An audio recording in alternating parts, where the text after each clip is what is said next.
गोदी मीडिया के स्टूडियो से एंकर जिस तरह हुंकारे भरता है, उसी तरह की भाषा जनता के एक बड़े तबके में उसकी स्वीकार्यता बढ़ती है और उसी तरह से वो बोलने लग जाती है।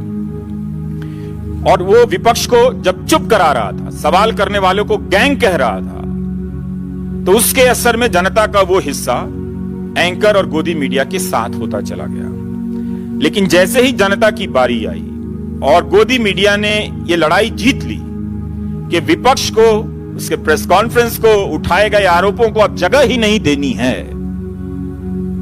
और जनता में पत्रकारिता का यह मॉडल जब स्वीकृत हो गया, तो हमले की बारी अब जनता पर थी। जनता पर ही हमला शुरू हो गया।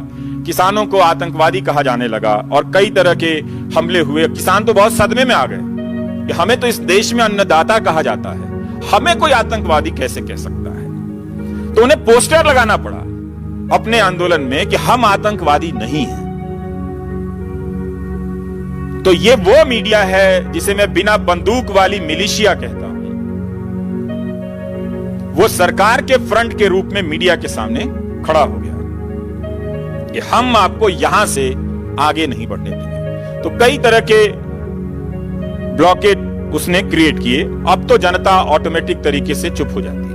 आप कैमरे पे कैमरा ऑन करेंगे, माइक लगाएंगे, तो वो समस्याओं को जनता की तरह नहीं बोलती है, याचक की तरह बोलती है, याचना करती है। आरती के अंदाज में अब आंदोलन में नारे गढ़े जाने लगे हैं कि प्रभु का ध्यान हमारी समस्याओं की तरफ आ जाए, वो हमें देख ले और समाधान हो जाए।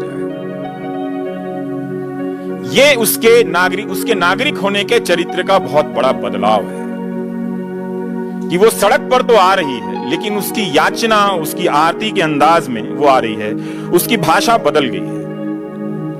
तो इस दौरान एक बहुत बड़ी चीज होती है, और आप सतर्क रहें।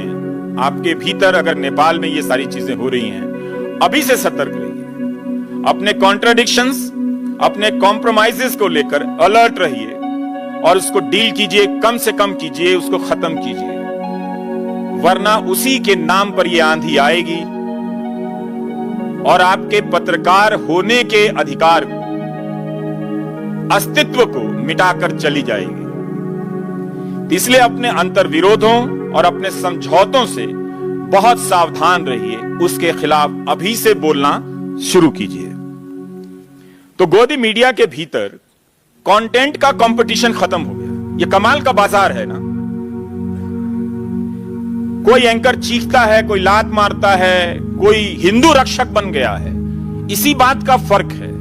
लेकिन कंटेंट एक समान है। चैनल भले ही अलग अलग हैं, लेकिन सारे चैनलों के कार्यक्रम के नाम उसी मालिक के राजनीतिक नारों के आधार पर रखे गए, जो सबका मालिक एक है, जिसको मैं कहता हूं, जो ट्रक के पीछे लिखा रहता है। तो अलग अलग कंटेंट की तलाश में चैनल बदलने वाला दर्शक, जो अपने आप को स्वतंत्र और स्वायत्त समझने लगा था कि हम इस चैनल के बाद उस चैनल पर भी जाकर परखेंगे।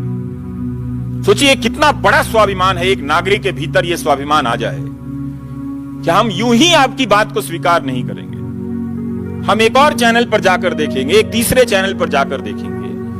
वो इसका मतलब था कि वो नागरिक, वो दर्शक अपने नागरिक होने के लिए अब मेहनत करने लगा है, श्रम कर रहा था।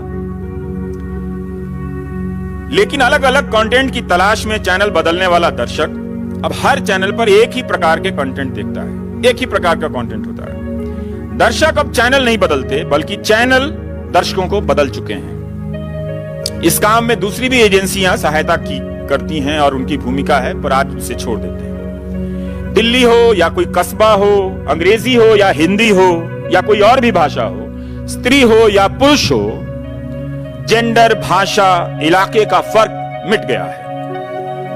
अंग्रेजी के पत्रकारों ने उस अंग्रेजियत का त्याग कर दिया है जिसे हासिल करने के लिए उनके मां बाप ने अच्छे स्कूलों में बहुत फीस दिए थे।